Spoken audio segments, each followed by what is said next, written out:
Sa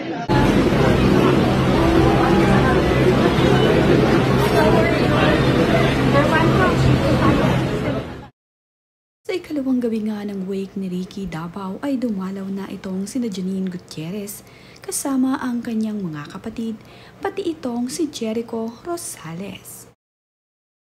Makikita nga na dagsa ang mga tao sa ikalawang gabi ng wake ni Ricky Davao. At espate din itong si Pancho Magno na nandirito sa wake ng kanilang direct na si Ricky.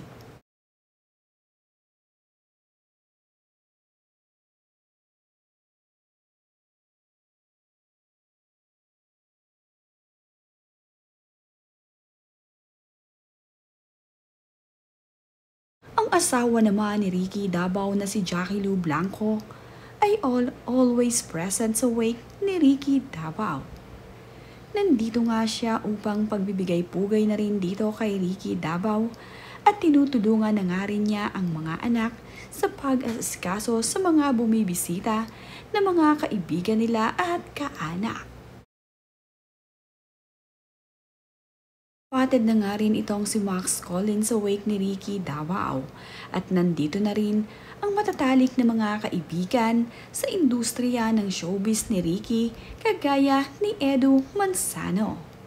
Sobrang dami na ngang bumibisita sa ikalawang gabi ng wake ni Ricky. Tanging malalapit sa kanya ay mga naririto na.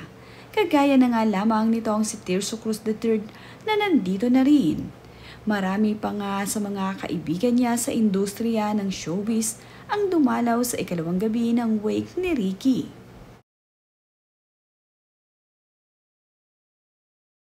Veteranong aktor na si Jaime Fabregas ay dumalaw na rin.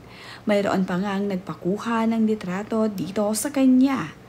Marami na talagang nagsisidalaw dito sa mga kaibigan ni Ricky na kasamahan niya sa industriya ng showbiz.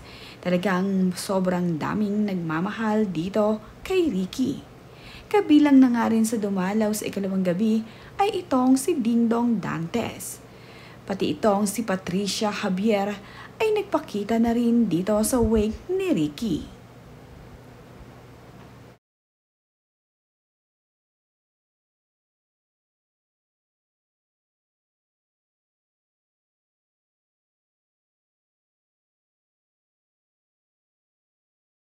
Magkakatulong naman ang magkakapatid sa pag-aasikaso sa mga dumadalaw dito sa wake ng kanilang ama, lalo pa nga ngayon at dagsa ang mga tao.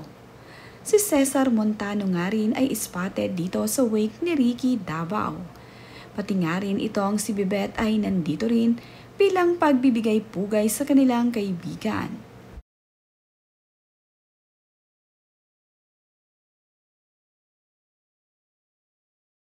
Sobrang dami nga at talagang dagsa ang mga dumalaw ngayon sa ikalawang gabi ng wake ni Ricky. Nandito itong si Joros Gamboa at iba pang mga artista.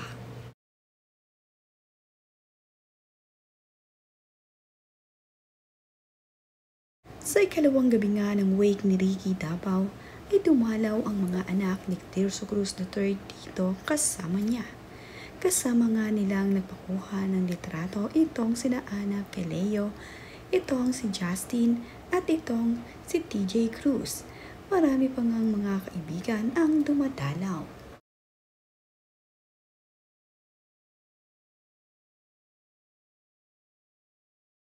Ang mga kaibigan naman ni Ricky dumalaw ay nakiramay na nga rin sa kanyang pamilya. Ang ilan nga sa mga larawang ito ay ibinahagi ni Ana Pingol sa kanyang social media. At ayon nga sa post nitong si Ana ay, "Sure real pero eto na yon. Wala ka na. But you'll forever be loved and remembered by us. Wednesday Club. Big applause to a life we'll live. Farewell to our concert king." Yan nga ang mga mensaheng binitawan ni Ana Pingol sa kanyang ibinahaging larawan. Ibinakita rin niya dito ang mga larawan na kanyang nakuha dito sa wake ni Ricky. Makikita nga dito ang mga award ni Ricky Davao na ipinakita sa wake ni Ricky. Napakarami ngang natanggap na award nitong si Ricky Davao at talaga namang napakagaling niyang artista at bukod nga ron ay mahusay nga rin siya pagdating sa pagkanta.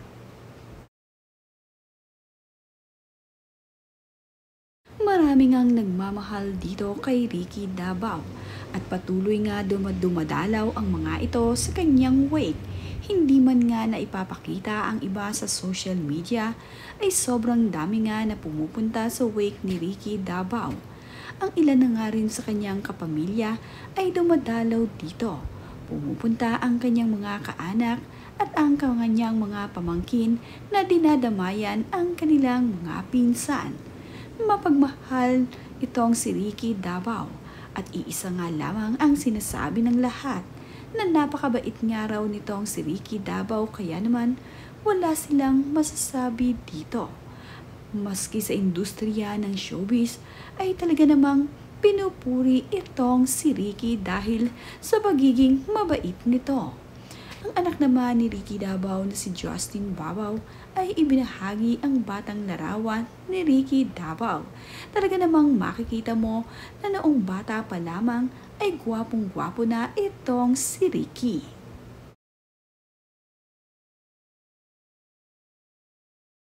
Ibinahagi nga din ni Justin Davao ang paboritong sombrero ng kanilang daddy Ricky. Ang lahat nga ng mahalagang bagay dito kay Ricky Davao ay kanilang idinala dito sa wake ng kanilang daddy Ricky.